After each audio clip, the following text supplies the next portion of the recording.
Rain drums against ancient stone as Venice awakens to a nightmare.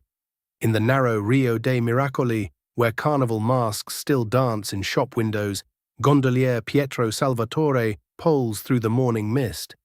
His weathered hands freeze on the oar. There, floating face down in his gondola, lies a woman in burgundy silk.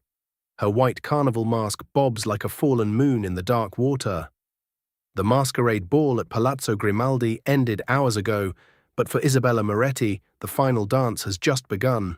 Hours earlier, Palazzo Grimaldi blazed with golden light.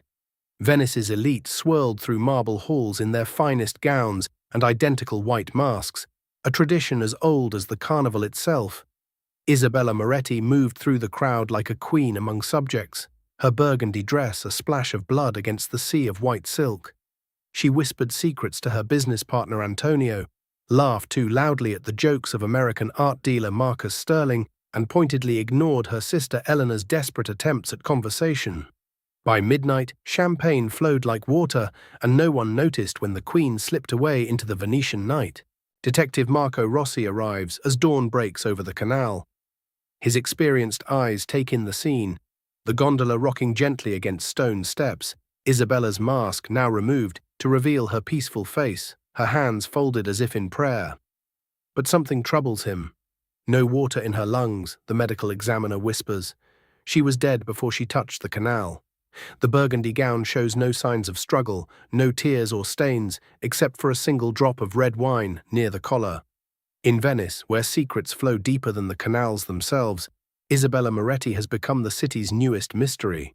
Within hours, Detective Rossi has assembled the last people to see Isabella alive.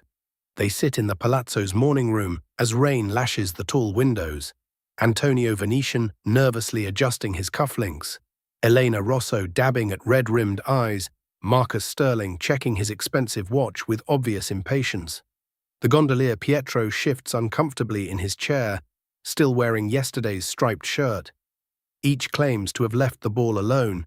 Each has an alibi that conveniently involves the anonymous crowd of masked revelers. But in Venice, Rossi knows the most dangerous lies are often told behind the prettiest masks. One by one, their stories begin to unravel like silk in water.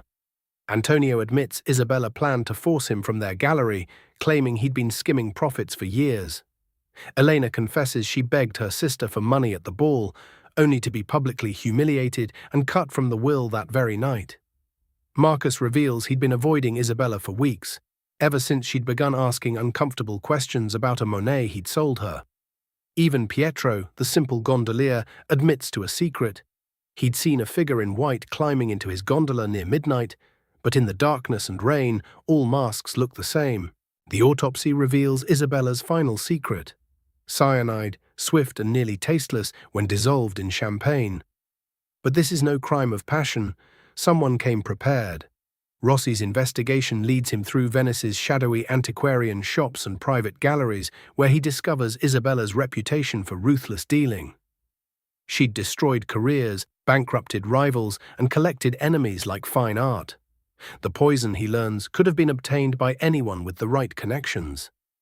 In the palazzo's garden, still wet with rain, he finds a discarded champagne flute hidden beneath a stone cherub.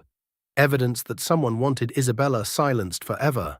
Evidence points toward Elena like an arrow finding its target. Witnesses recall seeing her near the palazzo's wine cellar during the ball, and her artist's knowledge of chemistry makes her capable of preparing the poison. Her desperate financial situation provides motive, and her own sister's public rejection that night supplies the spark. But Detective Rossi feels the pieces fit too perfectly, like a painting composed rather than lived. In Venice, where every surface reflects another image, he's learned to distrust what seems most obvious.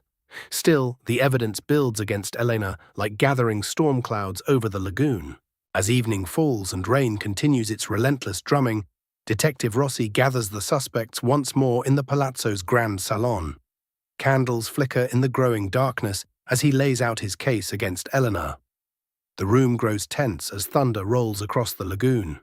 But Marcus Sterling begins to sweat despite the cool air, and his hands tremble as he reaches for his wine glass. Antonio notices first, then Pietro, then even Elena herself. The Americans' composure cracks like ice in spring, and suddenly everyone realizes they've been looking at the wrong mask all along. Marcus Sterling's confession spills out like wine from a broken bottle. The Monet he'd sold Isabella for €3 million was a masterful forgery, and she'd discovered the truth just days before the ball. She threatened to expose him, to destroy his reputation and his livelihood across 2 continents. At the masquerade, he'd cornered her in the palace wine cellar, where identical white masks made the perfect cover for murder.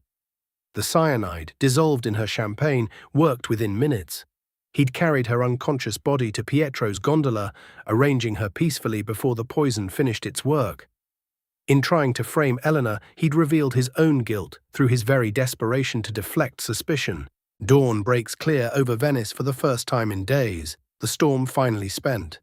Detective Rossi stands on the Rialto Bridge as Marcus Sterling is led away in handcuffs, his expensive suit wrinkled, his mask of respectability finally fallen away. The canal below flows peacefully, carrying gondoliers to their morning work as if nothing has changed. But in the Palazzo Grimaldi, Elena Rosso packs her sister's belongings with trembling hands, inheriting not just wealth, but the weight of all Isabella's secrets. The Carnival masks hang silent in their shops, waiting for next year's masquerade, when once again Venice will dance with mystery, and the line between performance and truth will blur like reflections on dark water.